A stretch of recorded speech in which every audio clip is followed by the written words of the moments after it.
और ये सौभाग्य आप लोगों का जगह। देखिए, सच बात यह है कि यथा नाम तथा गुणः। परम पूज्य श्री का नाम हमारे आचार्य श्री की दूरदृष्टि रही है। शायद हमारे गुरुदेव ने आपका नामकरण प्रमाण सागर किया, क्योंकि आप आगम का प्रमाण हम सबको देते हैं। और आपके मुखार बिंद से जो बात निकलती है, निश्चित कई बार आप अनुभव कर लेंगे। जब आप शास्त्र खोलेंगे तो आपको वह कारिका वहीं मिलेगी और उसी स्थान पर मिलेगी, उसी पृष्ठ पर मिलेगी।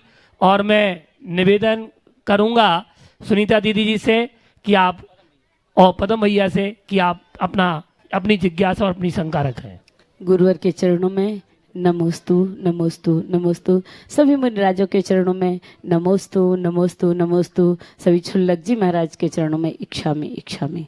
आज हमें महाराज जी बांधना नहीं शब्दों में, आज मुझे बोलने देना। सबसे प्रथम तो महाराज जी हमारी भावना योग का ये फल मिला कि हम रोज कहते थे, हे भगवान बड़े बाबा, हमारे बांसा के लोगों में कब सद्बुद्धि आएगी कि गुरुओं को श्रीफल चढ़ा के चातुर्मास को निवेदन करेंगे।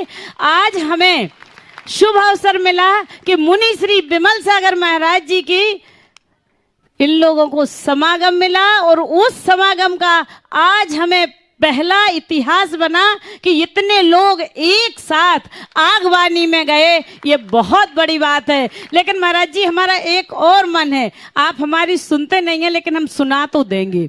हम लोगों का मन है कि महाराज जी आप हमारे इधर जैसा सम्मेश शिखर जी में गुड़ायतन में आपने सिद्ध चक्र महामंडल विधान करवाया था, वह विधान हमारे गांव में भी हो। हमारे गांव की समाज छोटी है लेकिन सब मन के धनी हैं, और हम चाहते हैं गुरुवर आप हम लोगों को एक बार तो अवसर दे के देखो कि हम लोग शिक्षक मंडल विधान कैसे और कैसी गरिमा के साथ करते हैं। एक आपका हमें ये समागम मिले। अब इसके बाद हमारा प्रश्न है महाराज जी, हमने भावना योग बहुत भाया और इतना भावना योग किया 1.5 साल से, जब से आपके ज्यादा नजदीकी में आए, और उस भावना योग का आज ये फल है कि आज हमारा पूरा युवा मंडल, पूरा हमारा बालिका मंडल, पूरा हमारा महिला मंडल, पूरा जैन समाज और पूरा हमारा बांसा नगर के सभी लोग आज एकत्रित होकर आपका दर्शन करने का हम सबको सौभाग्य मिला। गुरुवर आपके चरणों में नमोस्तु। लेकिन हमारा ये भी प्रश्न है कि महाराज जी हमारा कौन सा पाप कर्म का उदय है कि हम लोग द्रव्य भी इकट्ठा करके रखा, सब कुछ इकट्ठा किया, लेकिन आपका समागम नहीं मिलेगा, तो हमारा कौन सा अंतराय कर्म का उदय है और कौन सा हमारे पाप कर्म रहा कि जो हमें आपका समागम नहीं मिल पा रहा। देखो, भावनाएं आपने बहुत उत्तम रखी है और उत्तम रीति से प्रकट भी की है। निश्चित ऐसी उत्तम भावना का फल उत्तम मिलना चाहिए, मिलता भी है। भावना का प्रत्यक्ष फल तो आप लोगों को मिल ही गया। महाराज बांसा आ जाए तो महाराज भी आ गए, और पहले से महाराज आ ही हुए थे।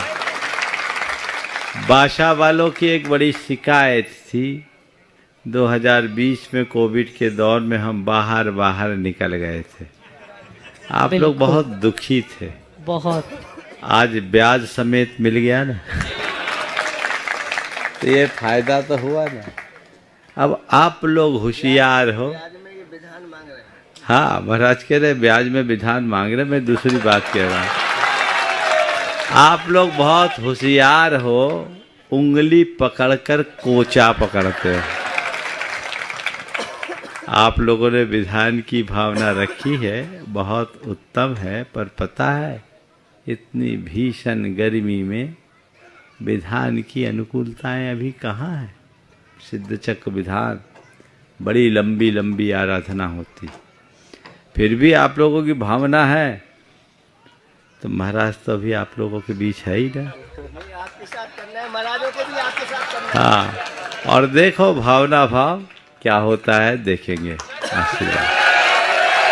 महाराज जी, भावना नहीं, हम लोगों की भावना कहते हैं ना भावनाशनी होती है। ऐसा गुरु का आशीर्वाद मिले कि संस्कृत वाला इसी जगमंडल विधान हो और हम उत्तम सामग्री के साथ करें। बहुत सुंदर भावना भाव। और आज हमें इस बात की खुशी है और विमल सागर महाराज जी, चारों महाराजों का हमारी जैन समाज के ऊपर अनंत उपकार है, अनंत उपकार है कि युवा संघ को आपने जोड़ा। इसके लिए हम लोग आपके कृतज्ञ हैं। नमोस्तु महाराज, नमोस्तु, नमोस्तु। अगली संकट समाधान के लिए सुनील जी वेजिटेरियन, पूर्व प्रचार मंत्री, कुंडापुर क्षेत्र कमेटी, वो आए और अपना प्रश्न करें। पूज्य मुनिराजों के चरणों में शत शत बार नमन।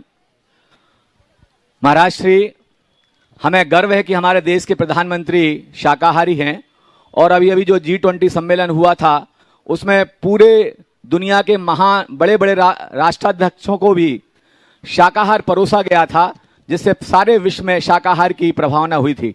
लेकिन कहते हैं दिया तले अंधेरा होता है, ऐसी ही कुछ घटना हमारे देश में हो रही है कि भारत एक ऐसा राष्ट्र है जो मांस निर्यात में अग्रणी भूमिका निभा रहा है। पहले और दूसरे नंबर पर भारत का नाम आता है। तो ऐसी स्थिति में हम समाज जनों का और जैन समाज का खास तौर पर क्या कर्तव्य बनता है, क्योंकि हमारे आचार्य भगवान विद्यासागर जी महाराज ने एक बार मांस निर्यात का जो अभियान चलाया था उससे बहुत बड़ी अलख जगी थी। आज पुनः उसकी आवश्यकता है ताकि हमारे देश का जो जियो और जीने का संदेश है वो पूरी दुनिया में जा सके और हम सबको एक प्रभावना का कार्य मिल सके। नमोस्तु महाराज। बहुत ही महत्वपूर्ण विषय आपने उपस्थित किया। मांस निर्यात के विरोध में देश में अभियान चला, लेकिन ये विडंबना ही कहलाएगी जैसी सूचना आपने दी कि भारत मांस निर्याती देशों में शामिल हो गया। ये बहुत ही गंभीर चिंतन का विषय है और ये केवल जैन समाज के लिए नहीं, देश भर के सभी अहिंसा प्रेमियों के लिए चिंता का विषय है। उन्हें गंभीरता से इस विषय पर चिंतन करना चाहिए और इसका एक ऐसा वातावरण बनाना चाहिए ताकि सरकार सचेत हो और इस तरह के कृत्यों पर रोक लगाई जा सके। नमोस्तु महाराज। हाँ जी, अरिहंत जैन बिट्टू, शिरोमणि संरक्षक गुणायतन, वो अपनी जिज्ञासा शंका रखें और तैयार रहें। खुशबू जैन कांगड़ा।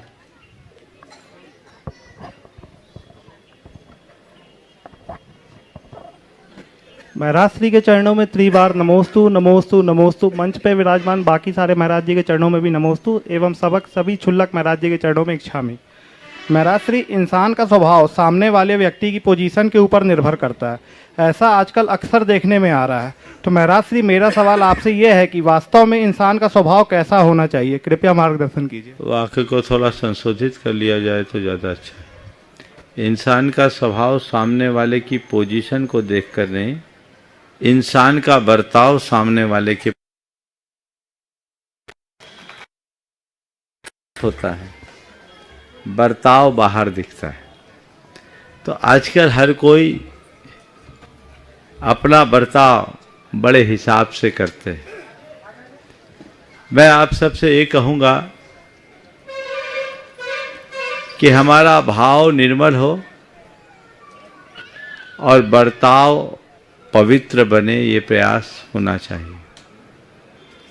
सामने वाले की स्थिति को देखकर बर्ताव करना बुरा नहीं है, लेकिन मन में खोटे भाव रखकर कोई बर्ताव करना अच्छी बात नहीं। हमें मधुर बर्ताव रखना चाहिए और अपने स्वभाव को निर्मल बनाए रखने का प्रयत्न रखना चाहिए। ये वही कर सकते हैं जिनके हृदय में अध्यात्म की ज्योति जलती। आध्यात्मिक दृष्टि से संपन्न व्यक्ति ही इस तरह के भाव और बर्ताव से अपने जीवन को आगे बढ़ा सकते। नमोस्तु महाराज। खुशबू जैन कांगड़ा और अगले क्रम में तैयार रहें आदर्श जैन बांसा। समस्त मुनि संघ के चरणों में बारंबार नमोस्तु, नमोस्तु, नमोस्तु। हे मुनिश्री, आज का मेरा प्रश्न दो बातों से जुड़ा हुआ है। पहली जिज्ञासा मेरे मन में ये है कि आजकल की जो नई पीढ़ी की बहुएं आ रही हैं उनमें एक व्रत बहुत ही तेजी से प्रचलन में है, वो है करवा चौथ का व्रत। नई पीढ़ी की समस्त महिलाएं, मैंने लगभग 90% महिलाएं देखी हैं जो करवा चौथ के व्रत का पालन करती हैं। इस व्रत का पालन करना कहाँ तक सही है? इसी के साथ मेरा एक प्रश्न और जुड़ा हुआ है, वो है रात्रि भोजन त्याग का जो नियम हम पालते हैं। तो करवा चौथ के व्रत में व्रत खोलने के बाद रात्रि में ही भोजन किया जाता है, तो जो महिलाएं रात्रि भोजन का त्याग किए हैं वो भी करवा चौथ का व्रत पालन कर रही हैं और उसकी पूर्ति के लिए वो रात्रि में फलाहार जैसे कि साबूदाना आदि सिंघाड़े का पकवान वगैरह बनाकर खाती हैं। तो ये कहाँ तक सही है महाराज जी? ये सब मीडिया की देन है, अंधानुकरण। सबसे पहले बात तो ये पूछता हूं, करवा चौथ व्रत किया क्यों जाता है? बोलो। पति की लंबी आयु के लिए बताया गया है। तो ऐसा साबित हुआ है क्या? ये बताओ। और कितनी लंबी आयु चाहती है? कई लोगों का तो अनुभव है, जितनी लंबी आयु उतनी मशक्कत। ये इस तरह की धारणा रखना जैन धर्म की दृष्टि से उचित नहीं। व्रत विधान जीवन को पवित्र बनाने के लक्ष्य से किया जाता है। जैन धर्म में व्रतों को एक तप के रूप में अंगीकार किया गया है। तपस्या अपने अंतस्करण की शुद्धि का नाम है, और यदि हम अपने जीवन की पवित्रता या अंतस्करण की शुद्धि के प्रयोजन से कोई कर्म करते हैं तब वह तप सार्थक होता है। और लौकिक या सांसारिक अपेक्षाओं से भरकर हम कोई कार्य करते हैं तो वह सम्यक तप में नहीं आता। और इस तरह का कार्य करने से अगर इस तरह की व्यवस्थाएं होती तब तो हिंदुस्तान का कोई भी पति अल्प उम्र में नहीं जा सकता। पर ऐसा देखने में तो नहीं आता। इसलिए कोई भी व्रत करो, वही व्रत करो जिससे तुम्हारी आत्मा का हित जुड़े। अंधानुकरण मत करो। और फिर उसमें रात्रि भोजन, ये तो ऐसे ही हमारे यहाँ निषिद्ध है, और व्रत करके रात में, ये तो और गड़बड़ है। तो ये चीज़ें बदलनी चाहिए। और एक बात पलट कर कहता हूँ कि जितनी जरूरत पति की लंबी आयु की है, मुझे दिखता उससे कहीं ज़्यादा आवश्यकता और अपेक्षा पत्नी की दीर्घायु की है कि नहीं? बोलो। हाँ, है ना? उनको जरूरत नहीं है क्या? अनुभव ये दिखता है कि पति के वियोग को पत्नी तो फिर भी झेल लेती है, पत्नी के वियोग को झेलने वालों की दशा बड़ी दयनीय बन जाती। तो फिर करवा चौथ अगर महिलाएं करे तो मीठी पांचे पुरुष करना शुरू कर। हाँ, मीठी पांचे करो। ये सब क्या है? इस तरह की बातों को जैन धर्म में कतई स्थान नहीं दिया। इसलिए धर्म भाव से ऐसा कोई कार्य नहीं करना चाहिए। अंधानुकरण से बचना चाहिए। मीडिया में कोई भी चीज़ प्रवर्तित किया जाए तो उसका अर्थ ये नहीं है कि हम इस तरह से खींचतान करके चले। मैं तो ये कहता हूँ, एक व्रत लो, सबको पालना चाहिए। वो ये है कि एक दूसरे के पूरक और प्रेरक बन करके जीने का, प्रेम और मधुरता से जीवन जीने का, यही हमारे जीवन की उपलब्धि है जिसे सबको निभाना चाहिए। आदर्श जन भाषा और तैयार रहेंगे प्रदीप उसके लिए भाषा तार के। महाराज जी नमोस्तु। महाराज जी मेरी जिज्ञासा ये है कि तीर्थंकर भगवान कभी नमोकार मंत्र का पूर्ण जाप नहीं करते थे और जैसे कि हम कहते हैं कि पार्श्वनाथ भगवान ने नाग नागिन को नमोकार मंत्र सुनाया था, तो ये कहाँ तक सत्य है? ये चालीसा में कहते हैं, भगवान पार्श्वनाथ ने नमोकार नहीं, उन नाग नागिन को संबोधा था, ऐसा समझ। उनके संबोधन से उनका उत्थान। प्रदीप हुस्केले और इसके बाद तैयार रहे मोहित जैन तहसीलदार। हे नमोस्तु गुरुवर, समस्त मुनि संघ को नमोस्तु। मुनिवर, हमारा प्रश्न है कि हमारा गांव एक छोटा सा गांव है और करीब 100 घर की जैन समाज है। हमारा मंदिर काफी प्राचीन हो चुका है और जीर्ण शीर्ण स्थिति में है, और हम लोगों की भावना है कि अच्छा जीर्णोद्धार करा के हम लोग एक भव्य मंदिर बनाएं। लेकिन हम लोगों की समाज छोटी है, सीमित संसाधन है, सीमित कमाई है। गुरुवर, ऐसी स्थिति में हम लोग क्या करें कि हमारा मंदिर भव्य से भव्य बन सके? एक बुढ़िया थी, बड़ी फटेहाल थी, खड़े रहे थोड़ी देर। बड़ी फटेहाल थी, पर उसके मन में एक धुन थी कि मुझे मंदिर बनाना है, और बड़े विश्वास से कहती थी कि मैं मंदिर बनाऊंगी। लोगों को उसके इस व्यवहार से बड़ा आश्चर्य होता है कि कैसे मंदिर बनाएगी। एक दिन कुछ लोग उसके पास पहुंच गए और उससे पूछने लगे कि तू बता, मंदिर बनाएगी, तेरे पास है क्या जो तू मंदिर बनाएगी? लोगों के बड़े आग्रह पर उसने अपने जेब में हाथ डाला और कुछ निकाला और सामने वाले से कहा, हाथ बढ़ाओ। उसने हाथ खोला, उसमें उसने हाथ रखा, देखा तो सामने वाला आश्चर्यचकित, मात्र 2 पैसे थे। 2 पैसे। सामने वाले जोर से हंसे, बोले 2 पैसे से तू मंदिर बनाएगी? नहीं नहीं, माफ करना, मेरे पास केवल 2 पैसे नहीं, 2 पैसों के साथ मेरा भगवान मेरे साथ है, मंदिर जरूर बनेगा। समझ गए? तो ये मत कहो कि 100 घर की समाज है, हमारे पास संसाधन सीमित है। संसाधनों से मंदिर नहीं बनता, श्रद्धा से मंदिर बनता। हमारे देश में सेठ साहूकारों ने मंदिर बनाए, वो इतिहास की अमर गाथा भले न बन पाए, लेकिन एक पीछनहारी ने जो मंदिर बनाया आज भी इतिहास की अमर गाथा है। तो ये भाव आप लोगों ने रखा है, अच्छे से सोच विचार करके योजनाबद्ध तरीके से यदि कोई कार्य आप लोग करना चाहें तो मंदिर को भव्यता प्रदान किया जा सकता है, और भावना अगर आगे आए तो उसकी पूर्ति में कोई कठिनाई नहीं। हाँ, मोहित जैन तहसीलदार और इसके बाद डॉक्टर सुदेशी वाला जैन सहपुरा। शंका समाधान एवं भावना योग प्रणेता श्रेष्ठ वर मुनिराज के चरणों में त्रिवाल नमोस्तु नमोस्तु नमोस्तु। मंचासीन समस्त मुनिराजों के चरणों में नमोस्तु इच्छामि इच्छामि इच्छामि। महाराज जी, शंका है कि बाहुबल एवं धनबल शक्ति एवं संपन्नता के द्योतक हैं। संसार में यह देखने में आता है कि जिन्हें पद, पैसा, सत्ता, शक्ति, संपन्नता और ऐश्वर्यता, ये सभी चीजें प्राप्त हैं, ये निश्चित रूप से उनके पुण्य और श्रेष्ठता के यथे उदाहरण हैं।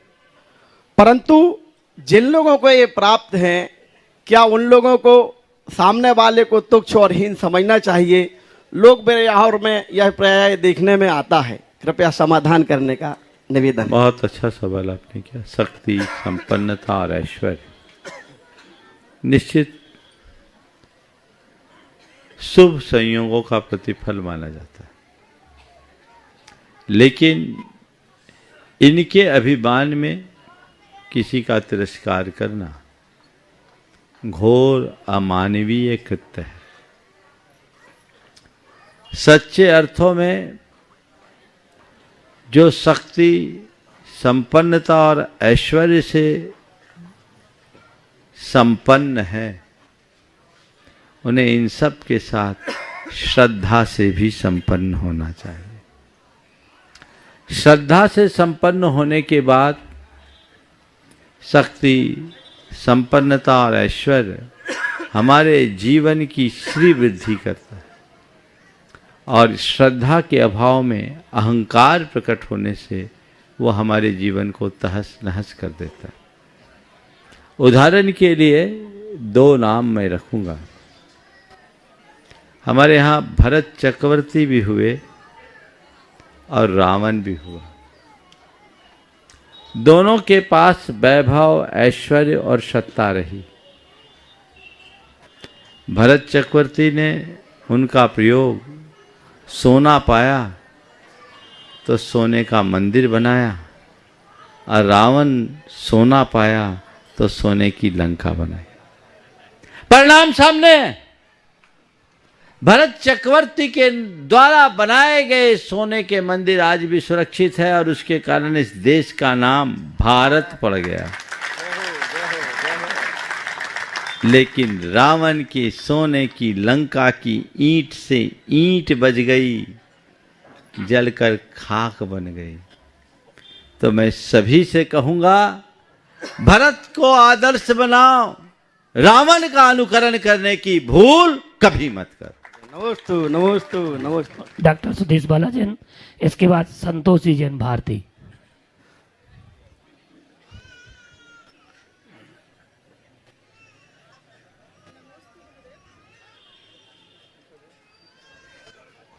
नमोस्तु महर्षि जी।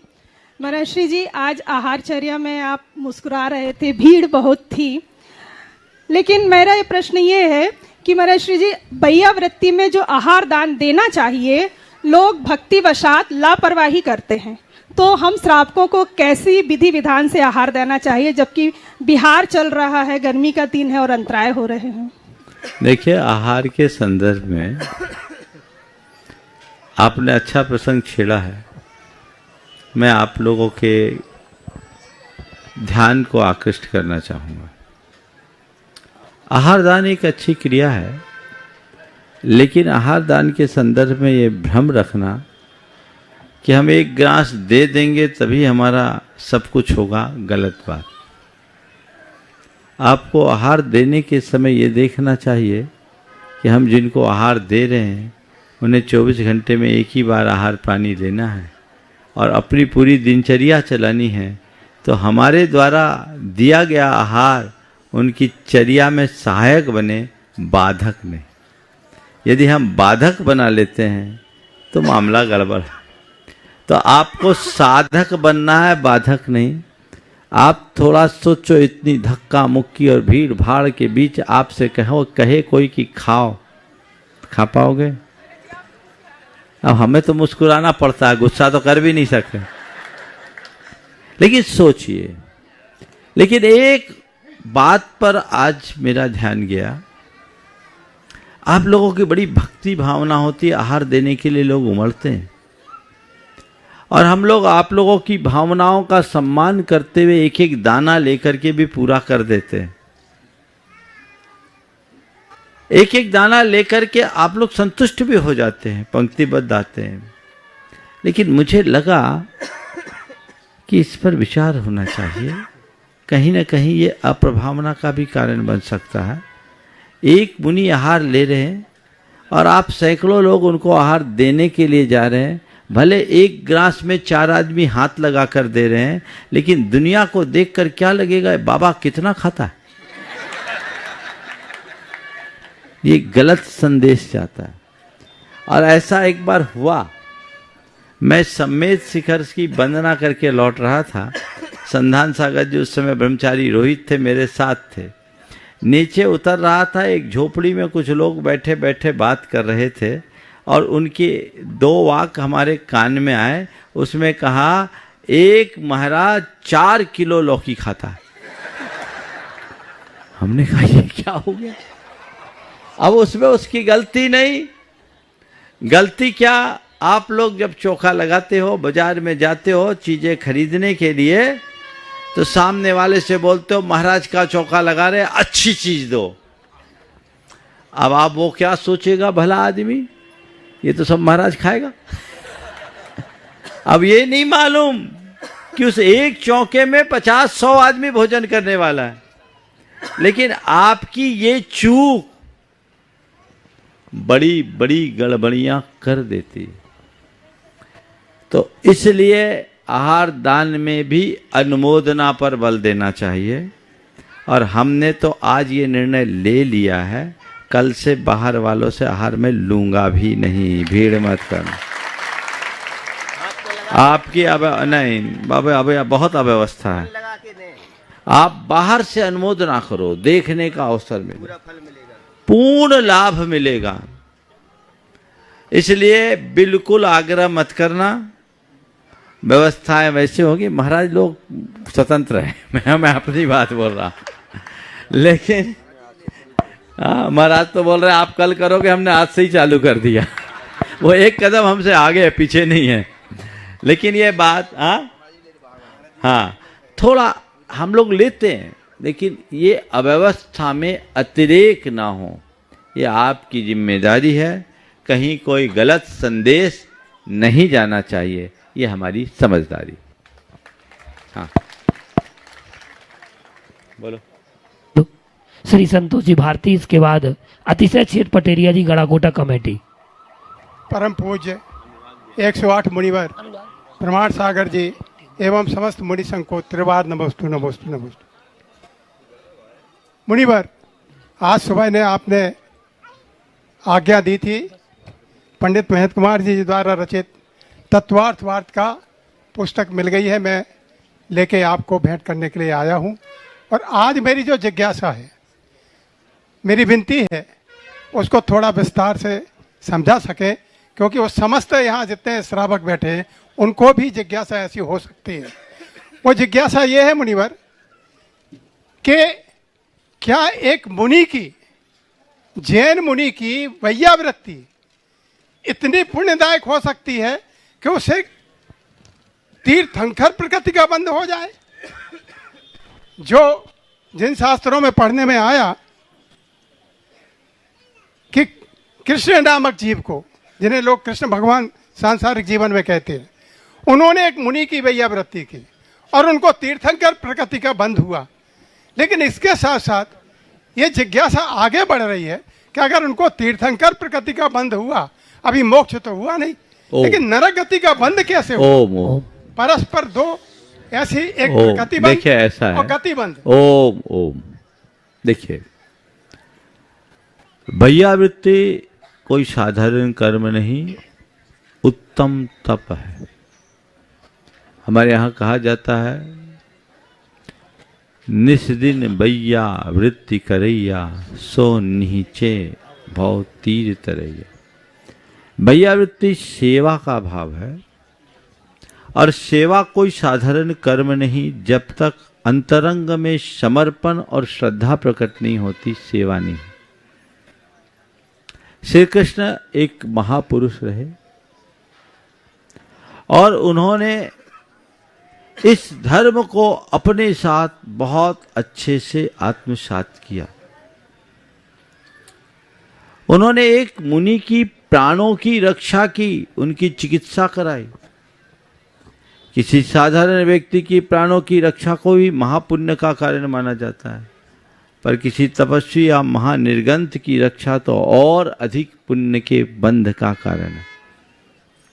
तो उन्होंने जो एक कृत्य किया, उससे वे तीर्थंकर प्रकृति के बंधक हुए और आगामी काल चक्र में वे जैन धर्म के 16वें तीर्थंकर के रूप में प्रतिष्ठित होंगे। जहाँ तक बातें हैं, वे महापुरुष है, नारायण है, और नारायण को 3 लोक की व्यवस्थाएं संभालनी होती है। वो ऊर्ध्वलोक से आए थे, मध्य लोक में आए, अधोलोक की व्यवस्था सुधार कर फिर वापस यहाँ आएंगे और व्यवस्था को संभाल लेंगे। हमें ये समझ कर चलना चाहिए। ओ नमोस्तु। मुनि संघ के चरणों में मेरा एवं अतिशय क्षेत्र पटेरिया जी कमेटी की ओर से सत वंदन, सत वंदन, सत नमन।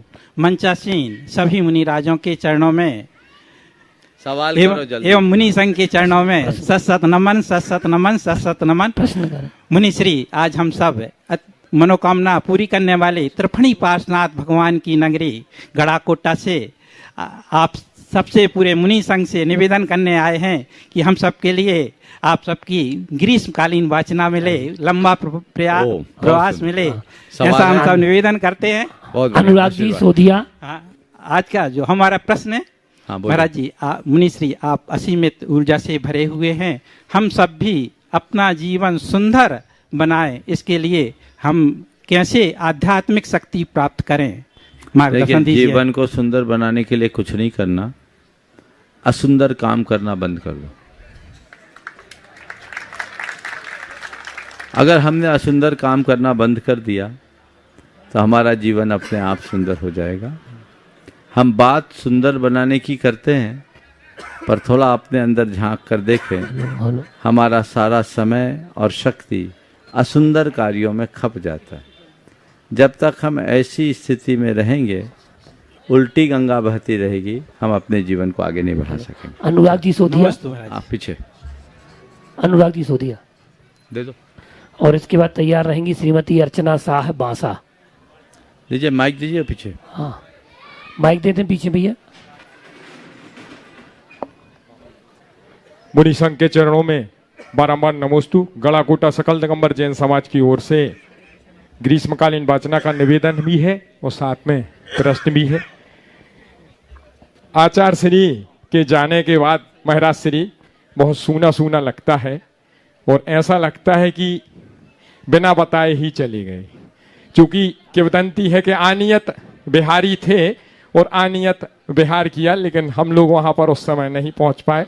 दिल बहुत द्रवित होता है, क्या करें महाराज श्री। देखिए, मैंने अनेक बार बोला आचार्य श्री कहीं नहीं गए, वो हमारे हृदय में बसे हैं और उन्हें बसाए रखो, कभी अभाव का एहसास नहीं होगा। अनुराग। महाराज श्री के चरणों में त्रिवार नमोस्तु नमोस्तु नमोस्तु। महाराज श्री, मेरा सवाल ये है कि आचार्य श्री किस गुण स्थान से गए होंगे, किस गुण स्थान तक पहुंचे हैं? देखिए, आचार्य महाराज परम निर्ग्रंथ आचार्य थे और निर्ग्रंथों का गुण स्थान वर्तमान में छठा और सातवां होता है। पूरे जीवन वो छठे सातवें गुण स्थान में रहे और उसी से उन्होंने प्रयाण किया। महाराज श्री के चरणों में नमोस्तु। महाराज श्री गड़ाकोटा दिगंबर जैन पूरी समाज की तरफ से। हो गया, चलो निवेदन का समय नहीं है, सवाल का समय है। तो दीजिए, पीछे दीजिए। श्रीमती अर्चना शाह, इसके बाद प्रेमचंद जी, उपकार एजेंसी सागर। बोलिए। इस प्रश्न के बाद मुनि साहब जी। भक्तांबा जी कब पढ़ना चाहिए? हाँ, भक्तांबा जी कब पढ़ना चाहिए?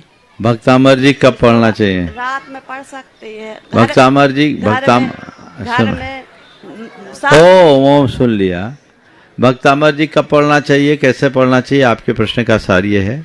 तो मैं तो कहता हूँ भक्तामर जी, जैसे कोई भी स्तोत्र पाठ प्रातः काल करो तो सबसे उत्तम है, और प्रातः काल नहीं कर पाओ तो जब समय मिले तब कर सकते। भगवान के नाम के लिए कोई समय का सुनिश्चित करना जरूरी नहीं। चलिए इधर दीजिए। अकेले कर सकते हैं? कर सकते हैं, हो गया। नमोस्तु महाराज। प्रेमचंद जी, उपकार एजेंसी सागर। हाँ, नमस्ते महाराज श्री। बोलो। नमस्ते महाराज श्री, नमस्ते महाराज श्री, नमस्ते महाराज जी। मेरा प्रश्न है कि सुखी होने के लिए दूसरों के ऊपर निर्भर ना होए, उसके लिए सबसे उत्तम तरीका क्या है? बहुत अच्छा सवाल है। सुखी होने के लिए दूसरों पर निर्भर न रहने का तरीका क्या है? जब तक दूसरों पर निर्भरता रहेगी सभी कभी सुखी हो ही नहीं पाओगे। तो सुखी होना चाहते हो तो परमुखापेक्षिता खत्म करो, और मुखापेक्षिता से बचने के लिए व्यक्ति को अपेक्षा मुक्त जीवन जीना चाहिए। जो व्यक्ति अपेक्षा मुक्त जीवन जीने का अभ्यासी होगा वो न दूसरों से कोई अपेक्षा रखेगा और न ही किसी बात से प्रभावित होगा। जो इन दोनों बातों को आत्मसात कर लेता है उससे बड़ा सुखी इस संसार में कोई दूसरा नहीं हो सकता। चलिए, अब मैं परम पूज्य मुनि श्री संधान सागर जी के चरणों में निवेदन करता हूँ कि आपके मन में भी कुछ जिज्ञासाएं हैं तो आप अपने जिज्ञासाएं पूज्य श्री के समक्ष रखें। हे स्वामी जी, नमोस्तु। जिनका विराग में ही जीवन आगम प्रमाण की मूरत है, और ये विद्या सिंधु नहीं फिर भी ये उन जैसी ही सूरत है। यह पूजा की पंक्तियाँ आपके इसी बासा ग्राम के जो उदार सागर जी महाराज हैं, ऐलक अवस्था में उन्होंने यह पूजा बहुत ही सुंदर पूजा की रचना की। ऐसे मम शिक्षा गुरु अलबेले सन के चरणों में बारंबार नमोस्तु करते हुए मैं अपनी यह प्रश्न रखना चाहता हूं कि पूज्यवर 2 दिन का बासा भोजन, बासा वालों 2 दिन का बासा भोजन कोई करना नहीं चाहता, फिर वर्ष महीनों पुराना वह डब्बे के अंदर जो बासा भोजन होता है वह क्यों करना चाहते हैं? आपसे यह हमारी जिज्ञासा है। और हम अभी बासा पुण्य जो है खा रहे हैं, तो ताजा पुण्य के लिए कुछ सूत्र दे दें, ऐसी हमारी विनती आपके चरणों में है। बहुत ही सामयिक सवाल महाराज श्री ने पूछा। देखिए, हमें अपने आहार पानी के लिए बहुत ही सावधानी रखने की जरूरत है। वर्तमान में फास्ट फूड और पैक्ड फूड का बहुत तेजी से चलन बढ़ गया है, जो पूरी तरह हमारे स्वास्थ्य के लिए हानिकारक है। हमें इनसे बचना चाहिए। जितने भी पैक्ड फूड हैं उन सब में प्रिजर्वेटिव डाले जाते हैं, जो किसी न किसी तरीके से हमारे शरीर को विषाक्त बनाता है। हमें इस तरह की लालसापूर्ण प्रवृत्ति से बचना चाहिए। केवल स्वाद के लिए भोजन करना ठीक बात नहीं है। हमें वही भोजन करना चाहिए जो हमारे स्वास्थ्य के भी अनुकूल हो और हमारे साधना के अनुकूल हो। ये जो लोग आजकल चलन में लेने लगे हैं वो ठीक नहीं है। विदेशों में इनके विरुद्ध बड़ा अभियान सा चल रहा है, क्योंकि बहुत सारी बीमारियों का कारण है। मोटापा, डायबिटीज, ब्लड प्रेशर और अन्य अन्य प्रकार की जो बीमारियां हैं, जो पूरे जीवन को प्रभावित करती है, खोखला कर देती है, वो हम सब पर हावी हो रही है। इसलिए इन सब से बहुत गंभीरता से बचने का प्रयत्न करना चाहिए। इसलिए सभी से मैं कहूँगा, सात्विक भोजन कीजिए और शुद्ध भोजन करने की कोशिश कीजिए। इस तरह के खान पान की आदतों से अपने आप को बचाइए।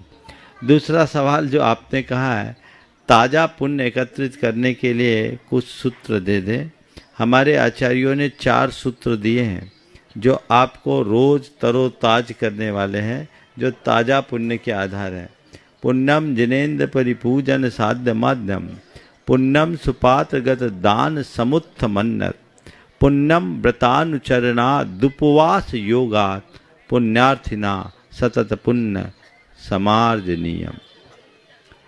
पहला पुण्य जिनेन्द्र भगवान के पूजन से, दूसरा पुण्य सुपात्र के दान से, तीसरा पुण्य व्रतों के पालन से और चौथा पुण्य उपवास के अनुष्ठान से।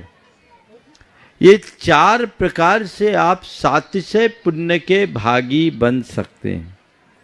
तो अपनी शक्ति और परिस्थिति के अनुसार ऐसा पुण्य नित्य प्रति करते रहने के लिए उत्साहित बने रहना चाहिए। ये चारों कर्म जिस गृहस्थ के जीवन में जुड़ जाते हैं, वह नित्य सातिशय पुण्य का भागी बनकर अपने जीवन को आगे बढ़ाने में समर्थ होते हैं। मैं परम पूज्य पुण्य श्री भाव सागर जी से निवेदन करता हूँ कि हे गुरुदेव, आप अपनी भी जिज्ञासा समाधान करें। परम पूज्य आचार्य श्री विद्यासागर जी महामुनि राज की, परम पूज्य आचार्य श्री 108 समय सागर जी महामुनि राज की, परम पूज्य मुनि श्री प्रमाण सागर जी, निर्वेक सागर जी, विमल सागर जी, अनंत सागर जी, धर्म सागर जी महाराज की। परम पूज्य मुनि महाराज से हमारा एक प्रश्न है कि लोगों को देखा जाता है अभिषेक या धार्मिक क्रियाओं में उत्साह ज़्यादा नहीं दिखता है, लेकिन जब कोई आयोजन होता है तो सब मिलकर आ जाते हैं।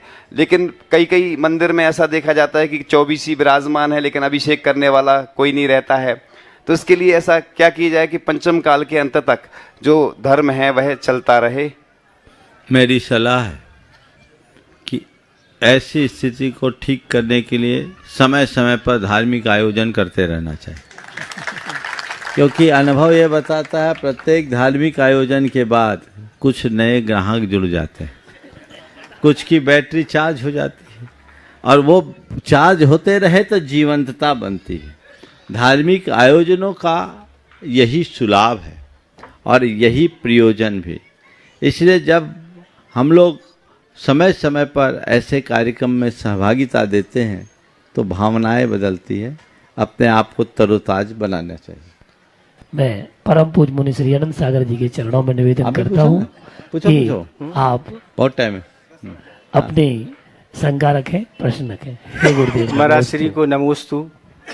हमारा प्रश्न है कि दूसरों की निंदा करने से नीच गोत का बंध द्वितीय गुण स्थान से आगे नहीं होता, तो वह निंदा का स्वरूप क्या रहेगा? क्योंकि व्यक्ति सामान्य से तो चर्चाएं और दोष कहता ही रहता है, तो ये निंदा का जो नीच गोत का बंध होगा वो किस प्रकार की निंदा रहेगी जिसमें यह नीच गोत का बंध होगा? बहुत अच्छा सवाल आपका। निंदा क्या है? निंदा का मतलब दूसरों के ऊपर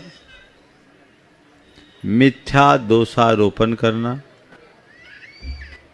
निंदा का अर्थ दूसरों की बुराई करना। निंदा का अर्थ उनके गुणों की उपेक्षा कर अविद्यमान दोषों को उजागर करना। निंदा का अर्थ किसी को नीचा दिखाने का नीच कर्म करना। यह सब निंदा के पर्याय हैं और ऐसी परिणति एक अच्छे मनुष्य की नहीं होती। शास्त्रों की दृष्टि से यदि बात करें तो वो मिथ्या दृष्टि ही कहलाएगा, क्योंकि उसके अंदर तीव्र कषाय है, तभी वो दूसरों के साथ ऐसी बात कर रहा है। किसी प्रसंग में किसी के गुण दोष का विवेचन अलग बात, लेकिन गुण दोष के विवेचनों में किसी को नीचे गिराने का भाव रखना बड़ी निम्न मानसिकता का द्योतक है। तो हम किसके संदर्भ में क्या बोल रहे हैं, सबसे ज्यादा महत्वपूर्ण ये है, क्योंकि हमारे मुख से निकला हुआ वचन महत्वपूर्ण नहीं होता, महत्वपूर्ण होता है वचन से जुड़ा हुआ संदर्भ। हम क्या बोल रहे हैं ये उतना महत्वपूर्ण नहीं है, किस संदर्भ में बोल रहे हैं सबसे ज्यादा महत्वपूर्ण ये है। हम लोगों के बोल चाल में भी आपसी बात व्यवहार में यदि किसी की आलोचना आती है और वह तटस्थ आलोचना है तो उसे निंदा के निंद कर्म की श्रेणी में नहीं लिया जा सकेगा। अब आपसे मान लीजिए किसी व्यक्ति के विषय में चर्चा चल रही है, तो उस व्यक्ति के जो स्वाभाविक गुण दोष है उस संदर्भ में कुछ न कुछ तो प्रकट करना ही पड़ेगा ना। मंतव्य अच्छे व्यक्ति के बारे में प्रशंसा करना, बुरे व्यक्ति के बारे में नमक मिर्च न लगाकर जितनी बात है उतना करना तो कोई बुराई नहीं, लेकिन जब उसमें नमक मिर्च लगाकर जायकादार बना दिया जाता है तो मामला गड़बड़ होता है।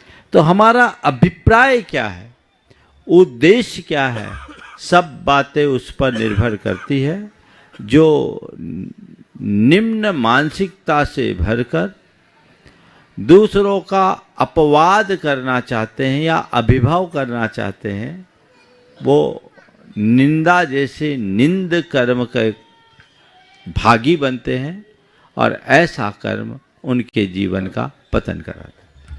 अब मैं परम पूज मुनि श्री विमल सागर जी महाराज श्री के चरणों में निवेदन करता हूं कि आप भी अपने वह प्रश्न रखें गुरुदेव के समक्ष। हे स्वामी जी परम उपकारी परम पूज्य स्वाट आचार्य प्रवर गुरुवर श्री विद्यासागर जी महामंडराज की, नवाचार्य आचार्य श्री समय सागर जी महामंडराज की, मंचासीन अग्रज मुनि श्री प्रमाण सागर जी एवं निर्वेक सागर जी महामुनिराज की, 3 करोड़ मुनिराजों की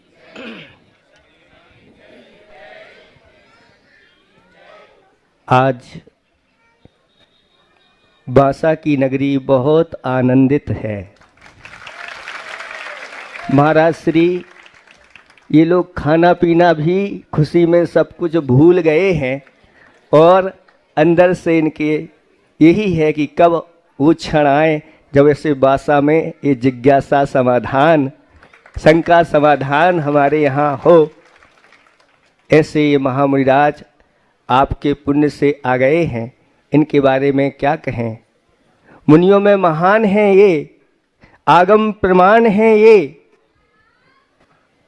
धर्म ध्वजा की आन बान और शान है ये, इनके बारे में हम क्या कहें बंधुओं, हम सब जीवों के शंका के समाधान है।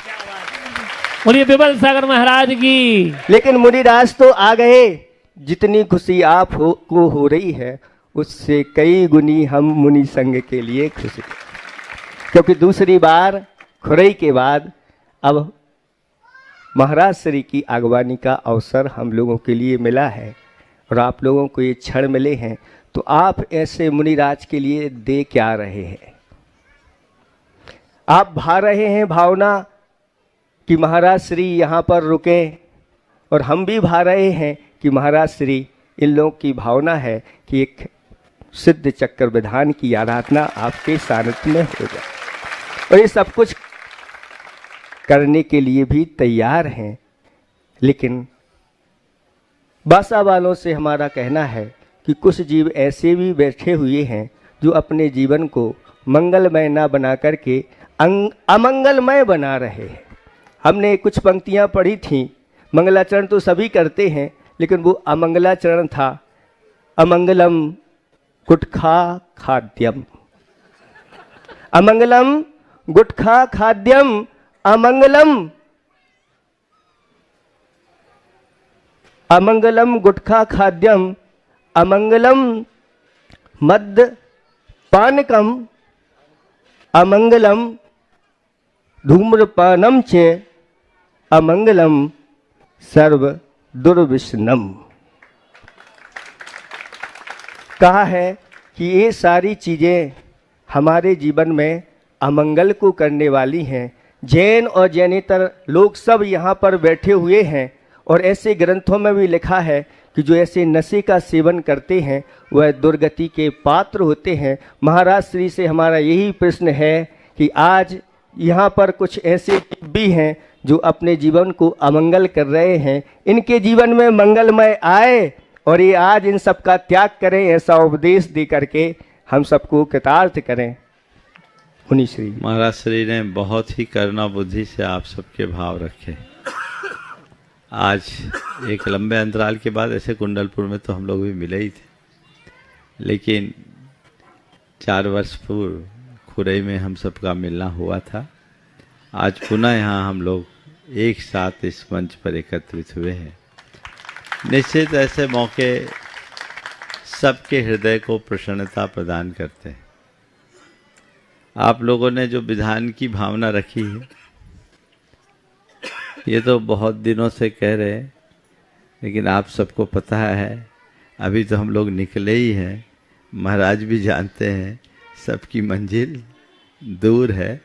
विधान की बात तो बैठ के बात चर्चा में जो होगा देख लिया जाएगा, लेकिन अभी महाराज जी ने जो सवाल खड़ा किया है वो बहुत ही गंभीर है।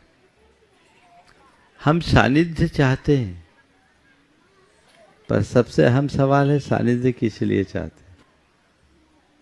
अगर गुरुओं का सानिध्य पाकर हमने अपना मंगल नहीं किया तो हमसे बड़ा अभागा और कौन होगा। ये तो वही हो गया कि पनघट तक आकर भी गागर रीति लौट रही। पनघट पर आ गए और फिर भी तुम्हारी गागर न भरे, इससे बड़ा दुर्भाग्य और क्या होगा। तो बासा वालों घट भर लो, अमंगल को बोल दो बाय बाय। अब केवल मंगल आए और कुछ नहीं, केवल और केवल मंगल। अपने जीवन के दोषों, दुर्बलताओं और दुर्गुणों को जब तक हम दूर नहीं करते, दुखों से मुक्ति नहीं हो सकती। ऐसी कोई दुर्बलता नहीं जिसे मनुष्य अपने संकल्प के बल पर दूर न कर सके। केवल एक वाक्य लग जाए कि ये मेरे जीवन के लिए अमंगल है, हृदय बदल जाएगा, तत्क्षण परिवर्तन आएगा, तुम्हारे मन में संकल्प जगेगा, और जब संकल्प जगता है तभी सिद्धि होती है, क्योंकि संकल्प ही सिद्धि का मूल है। संकल्पित हो जाइए, ठान लीजिए कि मुझे अपने जीवन में अब कोई अमंगल शेष नहीं रखना है।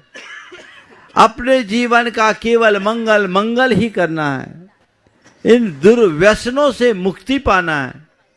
कठिन नहीं है, केवल मन बनने भर की देर है। जब तक मन नहीं बनता बड़ी कठिनाई सी लगती है, लेकिन एक बार मन बन गया तो बड़ा सरल हो जाता है। हमारे संपर्क में ऐसे बहुत सारे लोग हैं जिनके सुबह की शुरुआत शराब के कुल्ले से होती थी। आज वे लोग 7 प्रतिमा के व्रत का पालन कर रहे हैं। ये जीवन का रूपांतरण है। जिस दिन तुम ये सोच लोगे कि नहीं मुझे अपने जीवन में मंगल करना है, तो सब अमंगल अपने आप छूट जाएगा। बहुत अच्छे भाव महाराज श्री ने रखे। हाँ, चाहे महाराज कह रहे बच्चे बच्चियाँ, आजकल बच्चियाँ कहीं पीछे नहीं हैं, वो बच्चों से 2 कदम आगे ही दिख रही हैं। मैं सबके लिए कह रहा हूँ, हमारे जीवन में मंगल हो, हम सबका कल्याण हो। इसी शुभ भाव के साथ महाराज श्री का सवाल आज शेष रह गया समय अभाव में। यहीं पर विराम। बोलिए परम पूज आचार्य गुरुवर श्री विद्यासागर जी महाराज। ओम।